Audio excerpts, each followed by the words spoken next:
తెలుగు రాష్ట్రాల్లో నైరుతి రుతుపవనాలు ముఖం చాటేస్తే ఉత్తరాదిలో మాత్రం భారీ స్థాయిలో విజృంభిస్తున్నాయి. గుజరాత్ ని అల్లకల్లోలం చేస్తున్నాయి. వజ్రాల నగరం సూరత్ వర్షాల నగరంగా మారిపోయింది. నగరం మొత్తం నీట మునిగింది. ఇక హిమాలయాల్లోని పుణ్యక్షేత్రాలకు వెళ్లే భక్తుల్ని కూలుతున్న కొండ చర్యలు భయపెడుతున్నాయి. వీధులు వాగులుగా మారాయి. కాలనీలు చెరువులను తలపిస్తున్నాయి. భవనాల సెల్లార్లోకి నీళ్లు వచ్చి చేరాయి. పడవలు వేసుకొని వెళ్లాల్సిన పరిస్థితి వచ్చింది. నడుం లోతు నీళ్లలో జనం నానా ఇబ్బందులు పడుతూ ప్రయాణిస్తున్నారు. నగరంలో ప్రయాణం నరకంగా మారింది.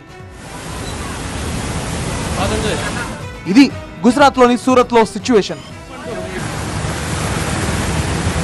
గుజరాత్ రాష్ట్రాన్ని వర్షాలు ముంచెత్తుతున్నాయి. ఎడతెరిపి లేకుండా వర్షం కురుస్తోంది. మరీ ముఖ్యంగా సూరత్ జిల్లాలో భారీ వర్షాలు పడడంతో రహదారులు నీట మునిగాయి. సూరత్ నగరం నీట మునిగింది.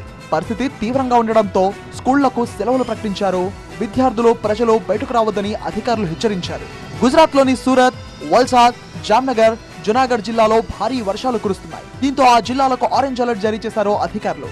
అహ్మదాబాద్, గాంధీనగర్, రాజ్కోట్, మెహసాన్ జిల్లాల్లో కూడా మోస్తారు వర్షాలు పడే అవకాశం ఉండడంతో ఆ జిల్లాల్లో ఎల్లో అలర్ట్ జారీ చేశారు. అమ్రేలీ, భావనగర్, నవసరి, వడోదరా జిల్లాల్లో కూడా ప్రజలు జాగ్రత్తగా ఉండాలని సూచించారు. వర్షాల వల్ల ప్రజా రవాణా స్తంభించిపోయింది. రోడ్లపై ట్రాఫిక్ నిలిచిపోయింది. మరో 3 రోజుల పాటు గుజరాత్ కు భారీ వర్ష సూచన చేసింది ఐఎండీ. ఇక రాజస్థాన్ ను కూడా భారీ వర్షాలు ముంచెత్తుతున్నాయి. బారాం జిల్లాలో జాతీయ రహదారి 27ను వరద నీరు ముంచెత్తింది. షాహాబాద్ దగ్గర ట్రాఫిక్ నిలిపివేశారు. జేసీబీ వరద నీటిలో మునిగిపోయింది. ఊనీ గ్రామం జల దిగ్బంధంలో చిక్కుకుంది.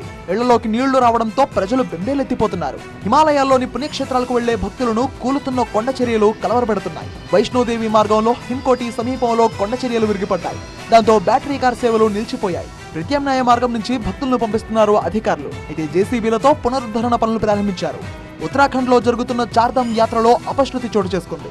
యమునోత్రి నడక మార్గంలో భైరవ ఆలయ సమీపంలో కొండ చర్యలు విరిగిపడ్డాయి. ఈ ఘటనలో ఒకరు మరణించగా శిథిలాల కింద మరికొందరు చిక్కుకున్నట్టు ప్రత్యక్ష సాక్షులు తెలిపారు. ఘటనా స్థలంలో సహాయక చర్యలు చేపట్టారు అధికారులు.